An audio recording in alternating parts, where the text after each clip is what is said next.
हिंदू धर्म में भगवान शिव को देवों के देव महादेव कहा जाता है। ऐसा भी कहा जाता है कि भगवान शिव ही दुनिया को चलाते हैं। वे जितने भोले हैं उतने ही क्रोध वाले भी हैं।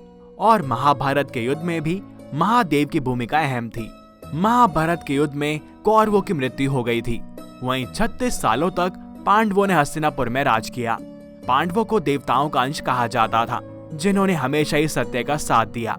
और ये तो सभी जानते हैं कि महाभारत में अश्वत्थामा पांडवों के पुत्रों का वध कर देता है। लेकिन क्या आप ये जानते हैं कि पांडव अपने पुत्रों की हत्या के लिए महादेव को दोषी मानकर उनसे युद्ध करने लगते हैं? जी हाँ, तो आज इस वीडियो में हम आपको भगवान शिव और पांडवों से जुड़ी इस कथा के बारे में बताएंगे। लेकिन इसको शुरू करने से पहले अगर आप चैनल पर नए हैं तो इसको सब्सक्राइब कर लें और बेल आइकन को प्रेस कर लें और बोलें हर हर महादेव। तो कथा का आरंभ होता है महाभारत के युद्ध के अंतिम दिन पर। युद्ध के अंतिम दिन दुर्योधन ने अश्वत्थामा को अपनी सेना का सेनापति नियुक्त किया था। जो लोग नहीं जानते उन्हें बता दें कि महाभारत में गुरु द्रोण के पुत्र अश्वत्थामा एक ऐसा योद्धा था जो अकेले के ही दम पर संपूर्ण युद्ध लड़ने की क्षमता रखता था। अश्वत्थामा को संपूर्ण महाभारत के युद्ध में कोई भी नहीं हरा सकता था। वो आज भी अपराजित और अमर है। पांडवों की सेना में जहां विष्णु अवतार श्री कृष्ण थे, तो वहीं कौरवों की सेना में महादेव का अंश अवतार अश्वत्थामा थे। दुर्योधन अश्वत्थामा की शक्ति को नहीं पहचान पाया। रुद्रांश अश्वत्थामा को अजर अमर होने का वरदान प्राप्त था। वो भी भगवान श्री कृष्ण के समान ही 64 कलाओं और 18 विद्याओं में पारंगत था।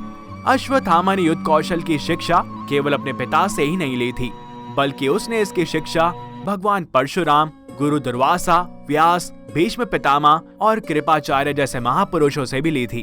अपनी मृत्यु की राह देख रहे दुर्योधन ने अश्वत्थामा से कहा था, मुझे कैसे भी पांचों पांडवों का कटा हुआ शीश देखना है। उधर भगवान कृष्ण यह जानते थे कि महाभारत के अंतिम दिन काल कुछ न कुछ चक्र जरूर चलाएगा। इस संकट से बचने के लिए भगवान श्री कृष्ण ने आदि देव भगवान शिव की विशेष स्तुति आरंभ कर दी। स्तुति करते हुए श्री कृष्ण ने भगवान शिव से कहा, हे जगत के पालन करता, भूतों के स्वामी, मैं आपको प्रणाम करता हूँ। भगवान, आप मेरे भक्त पांडवों की रक्षा कीजिए। श्री कृष्ण की स्तुति सुनकर भगवान शिव नंदी पर सवार होकर हाथ में त्रिशूल लेकर पांडवों की ओर रक्षा के लिए आ गए। सभी पांडव उस समय पर शिविर के पास स्थित नदी में स्नान कर रहे थे।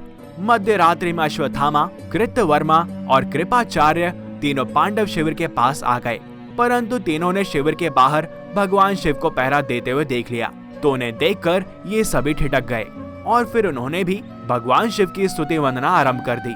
और जैसा कि कहते हैं कि भगवान शिव अपने हर भक्त पर अति शीघ्र ही प्रसन्न हो जाते हैं, अतः वो उन तीनों पर भी प्रसन्न हो गए। वरदान के रूप में उन्होंने अश्वत्थामा को एक तलवार दी और उन्हें पांडवों के शिविर में जाने की आज्ञा भी दी। फिर अश्वत्थामा ने अपने दोनों साथियों के साथ पांडवों के शिविर में घुसकर धृष्टद्युम्न के साथ पांडवों के सभी पुत्रों का वध कर दिया। जिसके बाद वे तीनों पांडव पुत्रों के कटे हुए शीश लेकर वापस वहां से लौट गए।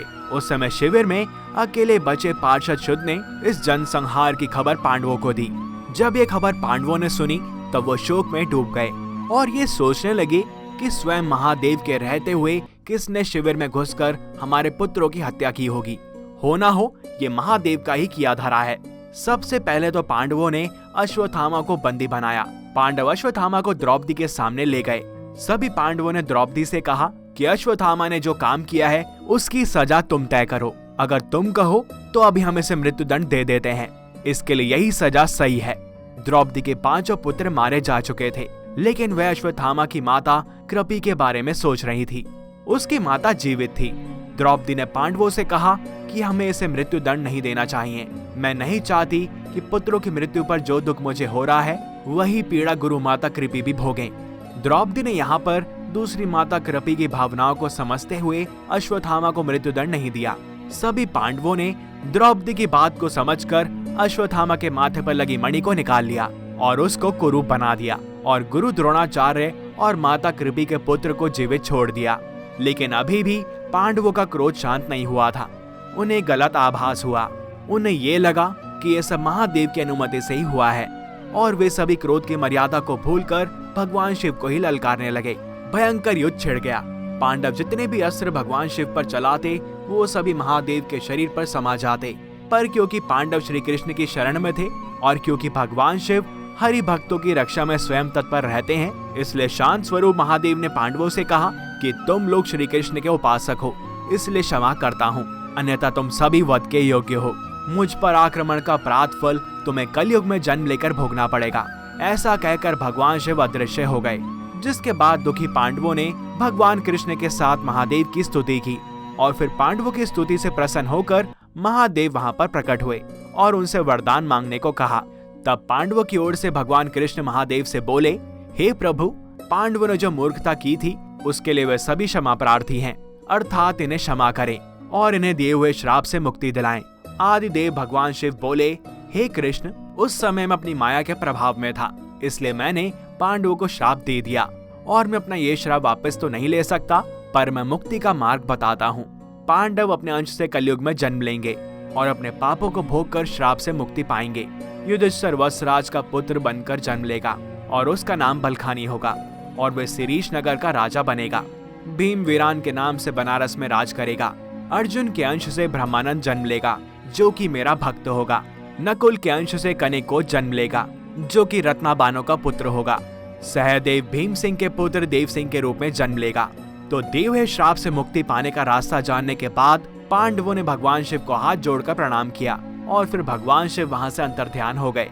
कहा जाता है कि कलयुग में जन्मे सभी पांडवों की रक्षा के लिए भगवान श्री कृष्ण ने भी महावती नगरी में देशराज के पुत्र के रूप में अपना अंश रूप उत्पन्न किया। इसे संसार उदय सिंह या फिर उदल के नाम से भी जानता है। इस कथा से हमें ये सीख मिलती है कि क्रोध में लिए गए निर्णय अक्सर गलत ही होते हैं और जो भी हम पाप करेंगे उसका भुगतान हमें अवश्य ही करना पड़ेगा, क्योंकि शिव ही सत्य है। तो बोलो हर हर महादेव। इस वीडियो में इतना ही। अगर आपको ये पसंद आई हो तो इसे लाइक और शेयर अवश्य करें। साथ ही हमारा समर्थन करें चैनल को सब्सक्राइब और बेल आइकन को प्रेस करके, जिससे कि हम प्रभु की ऐसी कथाएं ज्यादा से ज्यादा लोगों तक पहुंचा पाएं। मिलते हैं आपसे अगली वीडियो में और भी अद्भुत कथाओं के साथ। तब तक के लिए हरिओम।